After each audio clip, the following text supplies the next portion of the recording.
Episode 18 Game On. The school grounds were slowly emptying, yet something eternal lingered in the air. An echo of silent wars and quiet victories.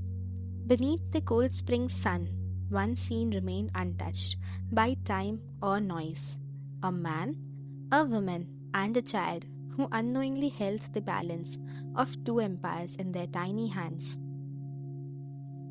Aishwarya still nestled in Arvi's lap, blinked her curious eyes and scrunched her nose adorably.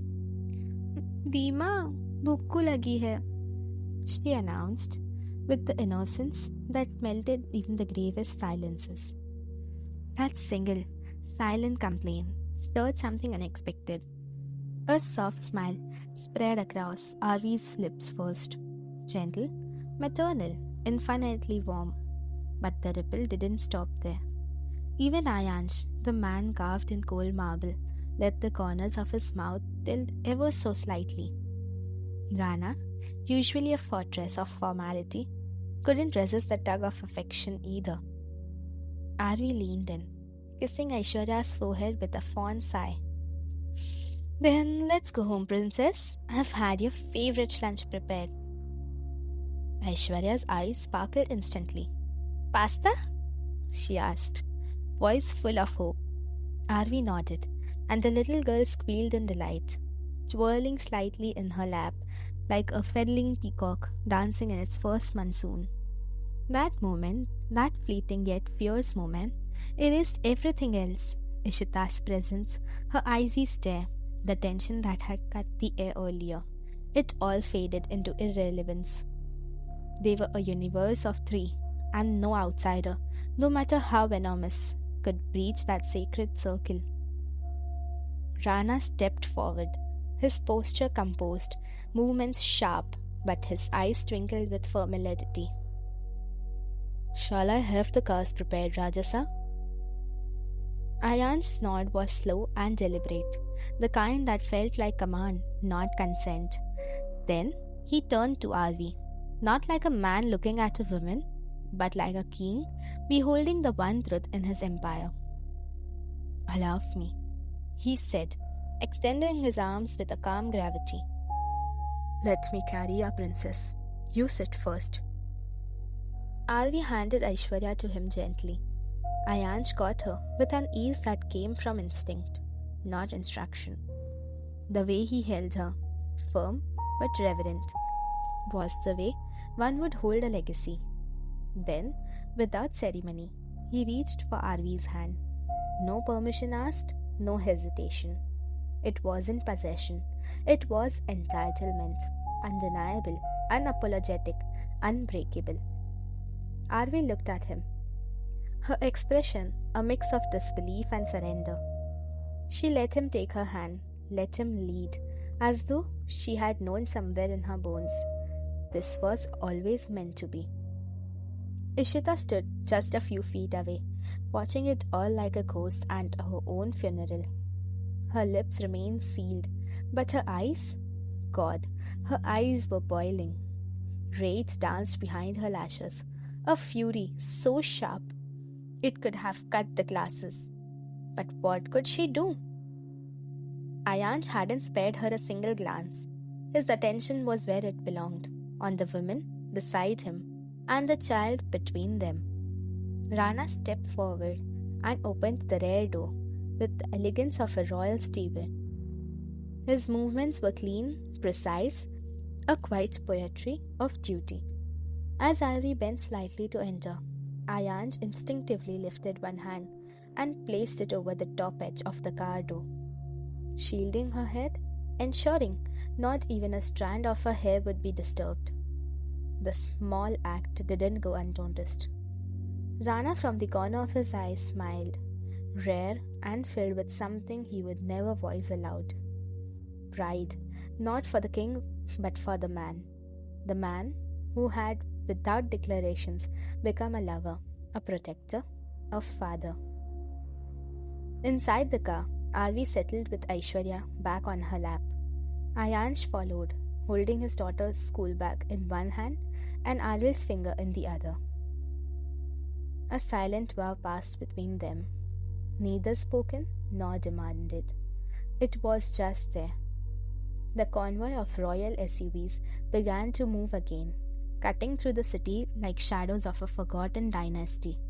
The world outside watched in awe, in envy, in ignorance. And Ishita? She was left behind still, frozen, like a defeated queen staring at the ruins of a kingdom she thought she could conquer. But what she had failed to understand was this. This kingdom was not built on bloodlines. It was built on bond. Unspoken, unshakable, unbreakable. The sun had just begun to slip behind the marble towers of Aishwarya Palace, bleeding warm orange over the silver domes and bathing the courtyard in a glow. Evening had descended like an old song, familiar, haunting, and laced with memory. But inside those age-old stone walls, something rare stirred. Something dangerously beautiful. Laughter. And not just any laughter. It was wild, carefree, and echoing like a forbidden melody through the ancestral halls, shattering the poised silence that usually guarded the palace like a loyal soldier. It belonged to two women, mother and daughter, not just bonded by blood, but by a fire that refused to die.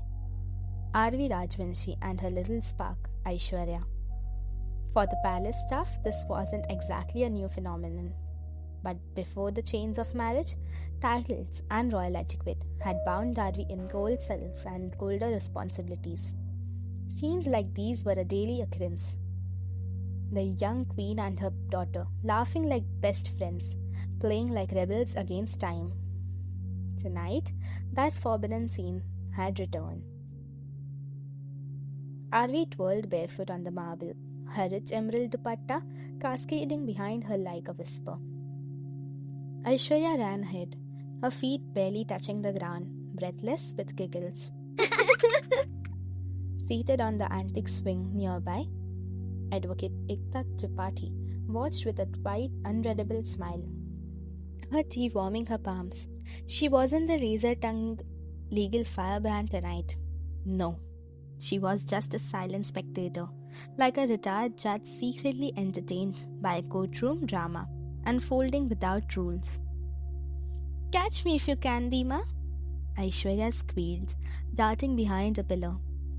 R.V. narrowed her eyes with mock seriousness, then broke in a dazzling grin and gave chase. Her dupatta fluttered in the wind as she scooped the child into her arms, spinning her around mid-air. "Gotcha! Now it's your turn, Your Highness." "No fair," Aishwarya pouted, crossing her arms like a mini queen. "You always win. You're taller." "What can I say?" R.V. boosted with a smirk, pinching her daughter's nose. "Age, experience, and hills, darling." "We'll play hide and seek now," Aishwarya declared, her eyes twinkling like stars on a stormy night. R.V. chuckled. "Okay, fine. But you're the seeker. You were caught." "Three."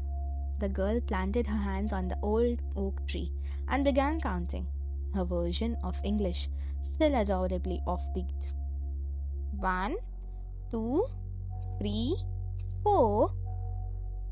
R.V. stifled her laughter with the back of her hand. God help the maths teacher. She began scouting for a hiding spot behind the old swing beside Ivy wall. And then her eyes landed on Ekta. Perfect. She sprinted over and crouched behind the swing, right behind startled Advocate, whose pallu slipped slightly at the sudden movement. "Excuse me?" Ekta hissed, surprised. "Mrs. Rajvanshi, are you hiding behind me?" "Shh," Ari whispered fiercely. "Don't blow my cover. You're my theme."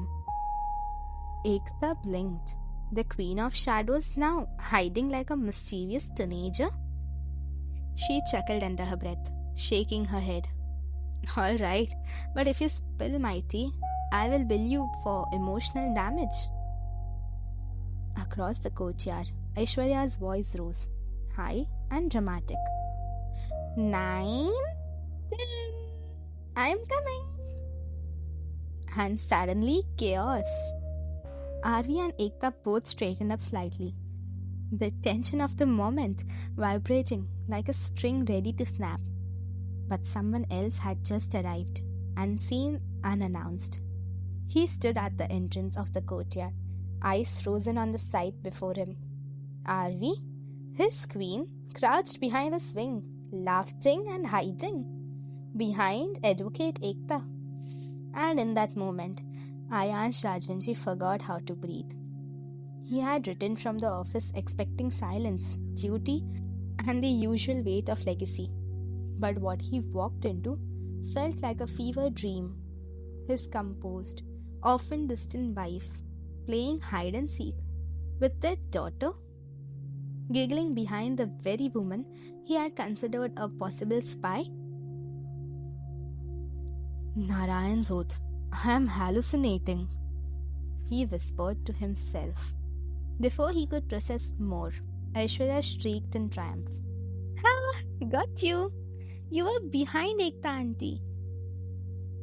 Arvi sighed dramatically, emerging with a mock groan. Ah, Ekta, you betrayed me. I didn't move. You breathed too loud. Ekta defended, laughing. But Ayansh wasn't laughing. He was watching, every inch of him stilled. Shocked by the unfiltered version of Arvi, a version he had never been allowed to see. Untamed, radiant, human. The warmth in her eyes, the way her smile softened her entire being, the way Aishwarya clung to her like she was both fortress and fairy tale. He felt something. Aishwarya finally noticed him. Babasa! She squealed and ran to him like a thunderbolt.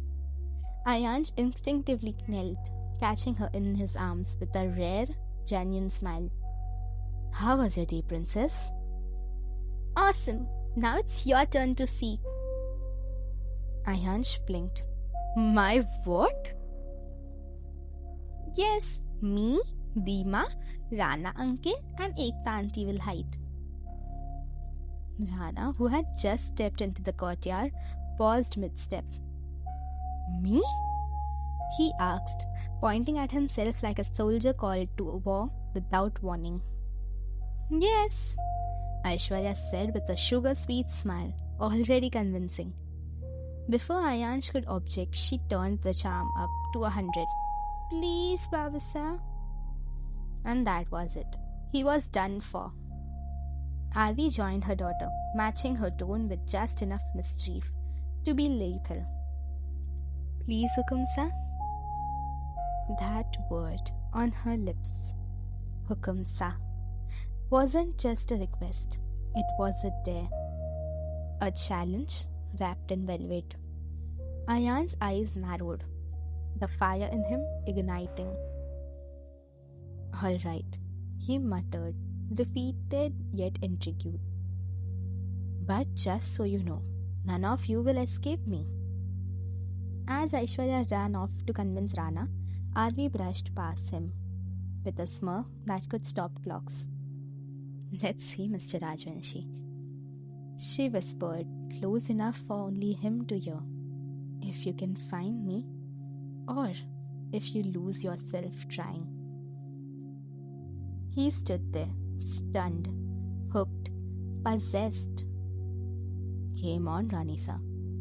He whispered, watching her disappear behind shadows. Ekta, who had witnessed this charged exchange, sipped her tea and smiled to herself. Royal choices, indeed. She murmured, stepping back as if she too knew the real game had just begun. The hunt was no longer about hide and seek. It was about hearts, about pride, about finding something they both thought was lost forever. And tonight, someone was bound to lose. Will Ayansh find more than just his wife in the shadows of the palace? Or will the game unravel secrets too wild to contain? Married to My Uncle, A Contract Marriage. Listen to the full audiobook on YouTube or Pratilipi FM. Alfazo ka Safarnama.